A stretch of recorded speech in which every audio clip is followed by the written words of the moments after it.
1분 정도밖에 안 남았습니다. 양쪽 지수 보시죠. 오늘 장 초반부터 코스닥이 확실히 강한 모습을 나타내더니 시간이 지나면 지날수록 이런 움직임은 더 뚜렷해졌습니다. 코스피 지수는 계속해서 소외되면서 보합권을 맴도는데요. 현재 전고래일 대비로는 0.42% 하락하면서 2607.91포인트, 2600선에서 많이 멀어지지 않은 상태로 오늘 거래 마칠 채비합니다.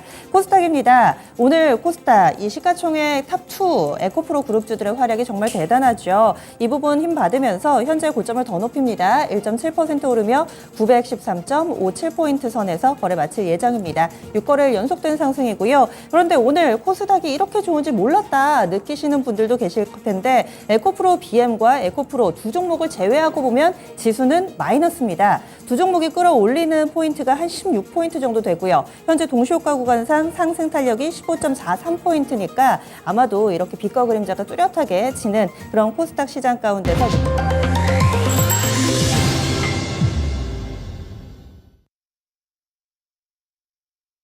7월 18일 화요일입니다. 국내 증시는 이렇게 거래가 마감이 됐습니다. 2차 전지를 믿는 자, 그렇지 않은 자, 끌어내리려는 자, 그리고 끌어올리려는 자 이렇게 두 진영이 강력하게 힘의 균형이 맞붙으면서 균형점이 깨졌죠. 결국에는 위쪽으로의 방향성을 선택했던 그런 2차 전지 주들의 오늘의 인상적인 모습 나타났습니다.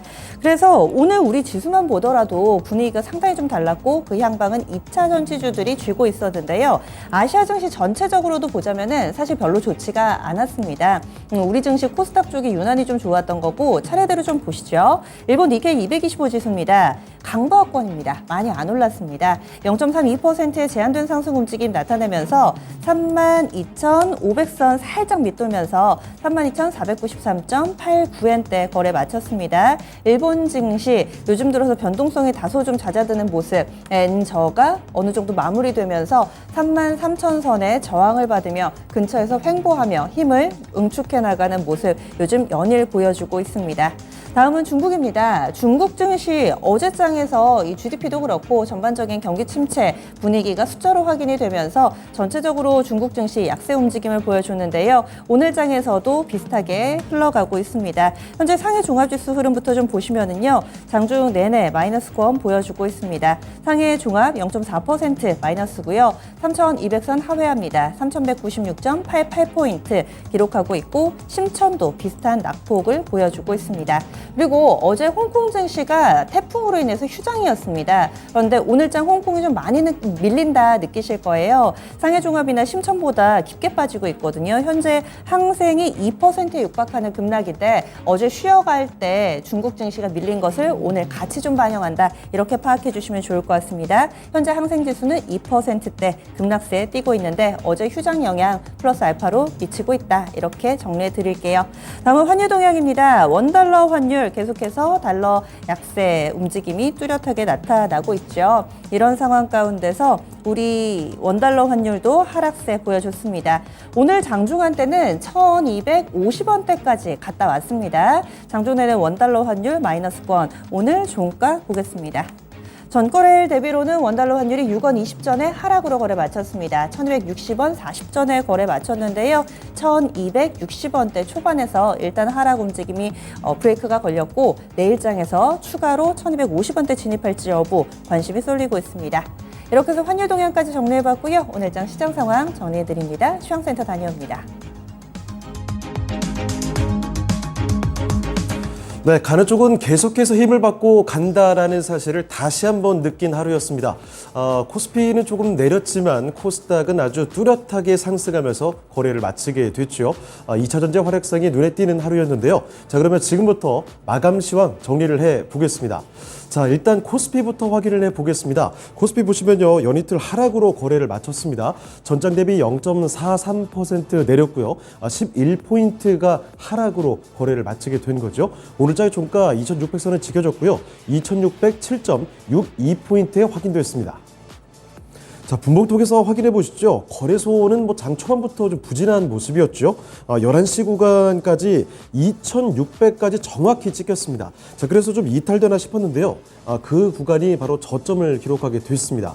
그래서 그 뒤로는 낙폭은 약간 줄이면서 2600선 지켜주며 장을 마쳤습니다. 자, 수급도 보실 텐데요. 이 외국인과 기관이 오늘도 좀 팔았습니다. 자, 보시다시피 외국인 1,800억 원 이상의 매도 우위, 그리고 기관이 좀 더 뚜렷하게 팔았죠. 정확히 3천억 원 순매도로 거래를 마치게 됐고요. 이런 가운데 개인만이 홀로 사들였습니다. 4,700억 원 이상, 개인은 순매수세로 거래를 마쳤습니다. 자, 이어서 업종별 등락도 보겠습니다. 하락 업종이 확실하게 좀 많았습니다. 등락률 하위 순으로 체크를 해보실 텐데 가장 크게 내렸던 업종 보시면 뚜렷하게 건설이죠. 이 건설 업종 사실 어제만 해도 등락률 최상위에 있었습니다. 자, 그렇지만 어제 강세였던 쪽에서 하루 만에 차익 실현이 뚜렷하게 나타난 거죠. 보시다시피 거의 4% 가까이 내리면서 거래를 마치게 됐고요. 뒤를 이어서 운수 창고와 비금속 광물, 그리고 의료 정밀과 기계 업종까지 적게는 1.7에서 많게는 2% 가까이 내림세로 거래를 마쳤습니다. 자, 이어서 등락률 상위 순으로도 체크를 해보시죠. 가장 크게 올랐던 업종들 확인해 보겠습니다. 철강금속과 화학, 이 두 업종이 눈에 띄는데 단순하게 간단하게 이야기를 하자면요. 2차 전지의 강세 덕분이었습니다. 이 포스코 홀딩스를 대표 종목으로 두고 있는 철강금속 업종, 홀딩스의 강세가 계속 이어지고 있으니까요. 오늘 철강금속 업종은 또다시 강세였고 화학 쪽에서도 관련된 종목들이 상당히 많죠. 1% 가까이 올렸습니다. 이 밖에 전기가스가 0.58% 상승 마감이 됐고 종이 목재 0.07% 상승, 그리고 전기전자부터는 소폭이지만 하락으로 거래를 마쳤습니다. 자, 그리고 시가총액 상위 종목들을 보시죠. 어제와 마찬가지로 또다시 포스코 그룹주들의 독주였습니다. 이 포스코 홀딩스 보시면요, 또 신고가 기록이 됐고요. 50만 원 목전까지 왔습니다. 보시다시피 포스코 홀딩스 전장 대비 뚜렷하게 올리는 모습 오늘 장에서도 확인이 된 거죠. 좀 더 내려가서 종가 확인해 보도록 하겠습니다. 네, 포스코 홀딩스 보시면요.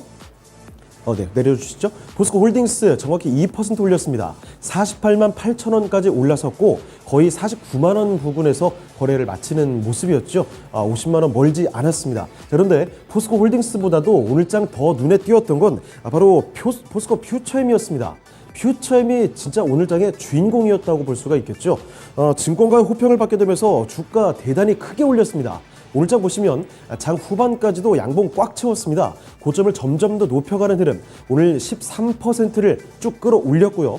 결국은 45만 8천 원까지 도달했고 신고가 여기도 경신이 됐습니다. 자, 그리고 이 포스코 그룹주들을 필두로 2차 전지가 오늘장 시장을 이끌었는데 일단 LG 에너지 솔루션부터 보실까요? 이쪽도 뚜렷하게 올랐죠. LG 에너지 솔루션 그리고 LG 화학까지 확실하게 상승 마감이 됐습니다. 에너지 솔루션은 2%, LG 화학은 1%대 상승 마감이 됐고요. 삼성 SDI도 0.58% 소폭이지만 상승하면서 70만 원 부근에서 거래를 마쳤습니다.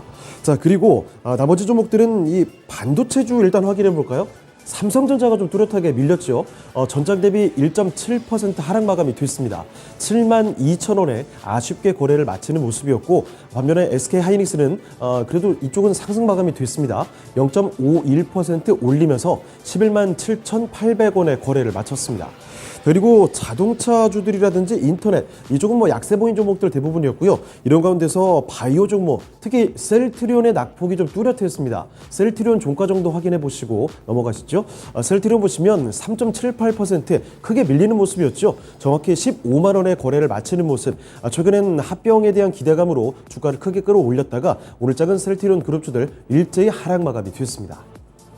자, 다음으로 특징주 보겠습니다. 요 근래 반도체주들이 고공비행을 하면서 시선을 잠시 빼앗겼던 2차 전지라고 볼 수가 있을 텐데요. 그런데 오늘 완벽하게 2차 전지로 다시 쏠린 하루였습니다. 이 코스피에서는 포스코 그룹주들, 코스닥에서는 에코프로 그룹주들 이렇게 뚜렷하게 매수세가 쏠리는 모습이 확인이 됐는데요. 이 밖에도 2차 전지 강세 종목들이 상당히 많았습니다. 자, 먼저 코스피에서 대원강업부터 확인해 보겠습니다. 사실 대원강업, 이 종목은 본업은 자동차 부품입니다. 자, 그런데 최근 들어서 주가를 크게 끌어올리는 게 자회사가 2차 전지로 엮여 있습니다. 이 자회사가 SK온의 배터리 장비 수주를 발표하면서 주가를 이렇게 크게 끌어올리는 흐름이 확인되고 있는 거죠.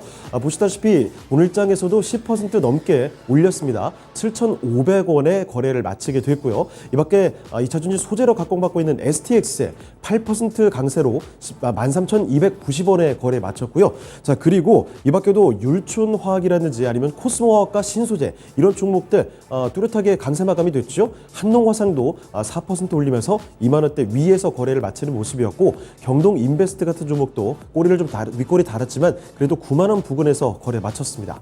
자, 그리고 리스트를 하나 더 보실 텐데 특히 요새는 2차 전지 소재에 이어서 장비주들의 활약성이 굉장히 눈에 띄고 있죠. 자, 오늘 장비 중에서는 특히 DENT가 단연 돋보였습니다. 이 종목이 20%를 끌어올렸죠. 급등세 보여주면서 31,200원의 장을 마쳤고요. 윤성 FNC 같은 종목도 장 초반에 비해서 오후장 넘어갈수록 더 강한 탄력을 보여줬습니다. 20% 가까이 올렸습니다. 22만 5천 원의 거래를 마치는 모습이었고요. 자, 그리고 장 후반에 이 폐배터리가 갑자기 좀 강했죠.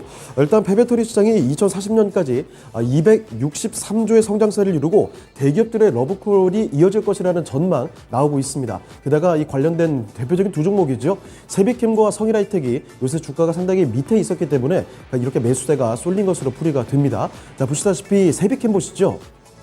이쪽은 급등세 보여주면서 17%를 갑작스럽게 끌어올리고 거래 마쳤습니다. 13만 3,500원이 종가였고요.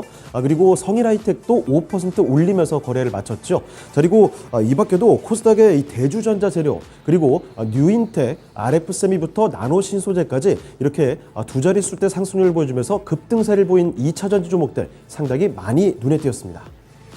자, 그리고 코스닥으로 넘어가 보겠습니다. 코스닥은 엿새째 상승 마감이 됐습니다. 오늘장 게다가 상승 탄력도 상당했죠. 전장 대비 1.76%를 끌어올렸습니다. 포인트로도 15포인트 올리는 모습이었고요. 종가는 914.14포인트의 거래를 마쳤습니다. 자, 분봉통에서 보시면 장 초반부터 상승권에서 움직였던 코스닥이죠. 910포인트 그런데 좀 아래에서 움직이는 모습이었다면 오후장 들어서 한 차례 더 도약을 하게 됐습니다. 에코프로 그룹주들을 위주로 해서 매수세가 한 차례 더 들어오게 된 거죠. 그래서 장 막판에 고점을 만들게 됐고요. 915포인트 근방에서 거래를 마쳤습니다. 자, 이어서 수급도 확인해 보겠습니다. 외국인의 매수세로 올린 장이었습니다. 자, 보시다시피 외국인이 뚜렷하게 5천억 원 가까이 매수 우위를 보여줬죠. 개인과 기관은 팔았습니다. 개인이 3,400억 원 매도 우위, 기관이 1,300억 원의 매도세 보여주면서 거래를 마쳤습니다. 자, 이어서 시가총액 상위 종목들 흐름 보겠습니다. 에코프로 그룹주들 정말 에너지를 뿜어내면서 질주하게 됐습니다. 일단 에코프로부터가 오늘 장 초반부터 사상 최고가 기록하면서 먼저 치고 가나 싶더니 에코프로 BM이 더 나중에는 발빠르게 따라왔습니다. 오히려 상승 탄력을 더 붙이게 되면서 장 후반까지 갈수록 고점을 더 높여갔죠. 신고가 이쪽도 경신이 됐습니다. 에코프로도 물론 사상 최고가 기록이 만들어졌고요. 에코프로 11% 올리면서 111만 8천 원의 거래를 마쳤고요. 에코프로 BM의 상승 탄력은 훨씬 더 강했습니다. 16%를 끌어올렸죠. 32만 6천 원까지 도달하면서 거래를 마치게 됐고요. 오늘장은 LNF도 함께 따라가는 모양새 보여줬습니다. LNF는 전장 대비 5%를 올리면서 23만 7,500원의 거래를 마치게 됐고요. 그리고 포스코 그룹주들의 강세 속에 포스코 DX도 역시 올렸죠. 2.6% 상승하면서 2만 7,050원의 장을 마쳤습니다. 자, 그리고 오늘 이 제약바이오 종목들, 분위기 좋은 종목들이 상당히 많았습니다만 앞서 언급해 드렸던 것처럼 얼마 전 합병 기대감에 크게 올렸던 셀트리온이 오늘은 좀 부진했습니다. 셀트리온 헬스케어 특히 낙폭이 컸습니다. 5.46% 내렸죠. 64,100원의 거래를 마쳤고요. 그리고 셀트리온 제약까지도 뚜렷하게 하락하면서 거래를 마친 모습. 그리고 그 가운데 있는 HLB도 오늘은 거의 5% 가까이 밀렸습니다. 종가는 3550원에 거래를 마쳤고요. 자, 이 밖에 케어젠 정도만 제약바이오에서는 뚜렷한 강세를 보여줬습니다. 아래쪽에 내려가 보시면 케어젠 정도만 뚜렷하게 빨간불 들어오면서 강세 마감이 됐다는 점 확인이 되는데요. 좀 더 내려가 보겠습니다. 자, 케어젠 보시면 전장 대비 뚜렷하게 상승 마감 5.71%를 올렸습니다. 24만 5,500원에 거래를 마치게 됐고요. 자, 그리고 이 밖에 상승 에너지가 뚜렷했던 종목은 펄어비스 정도 확인해 보겠습니다. 자, 펄어비스 보시면요. 전장 대비 4.69% 거의 5% 가까이 올리면서 5만 8천 원에 거래를 마쳤습니다. 자, 자, 이번에 특징주 살펴보겠습니다. 오늘 제약바이오 종목들이 여기저기서 강세를 보였습니다. 일단 주로 개별적인 호재들이 기반이 됐는데요. 살펴보겠습니다. 가장 눈에 띄었던 종목군이 이 프레스티지 바이오 그룹이죠. 코스피에서 프레스티지 바이오 파마하고 이 코스닥에서는 프레스티지 바이오 로직스입니다. 이 종목들 미국의 바이든 행정부의 암정복 프로젝트에 참여하게 됐다. 이런 소식을 전하면서 솟구쳤습니다. 보시다시피 프레스티지 바이오 파마 상한가 도달했고요. 11,830원에 거래 마쳤죠. 프레스티지 바이오로직스도 마찬가지입니다. 상한가까지 직행하는 모습. 오늘장 종가는 5,420원이었고요. 그리고 이 밖에 거래소에서 유나이티드 제약, 그리고 JW 중외제약, 삼성제약 같은 제약 대표적인 종목들이 뚜렷하게 강세 마감이 됐고, 코스닥에서도 강한 종목들 많았죠. 일단 대표적으로 아이센스, 혈당 측정 의료기기 관련 기대감입니다. 상한가 기록됐고요. 시판이 임박했다는 호재를 안고 있습니다. 그래서 아이센스는 32,000원에 장을 마쳤고요. 그리고 펩트론 같은 종목도 여기도 상한가 오늘 장중에 기록이 됐습니다. 이전에 당뇨 치료제로 주목받았던 게 이제는 비만 치료제로 각광받는다는 이야기. 그러니까 기술 이전에 대한 기대감으로 급등을 하게 됐습니다. 신고가 경신됐고 종가상으로도 2만 원 위에서 거래를 마치게 됐죠. 그리고 이 외에도 메타바이오메드나 GI 이노베이션 이런 종목들 6에서 7%대 강세 마감이 됐고요. 그리고 의료기기 관련된 종목들인데요. 오스테오닉이라든지 바이오다인 이런 종목들도 뚜렷하게 올리면서 거래를 마쳤습니다. 네, 지금까지 마감 시황 전해드렸습니다.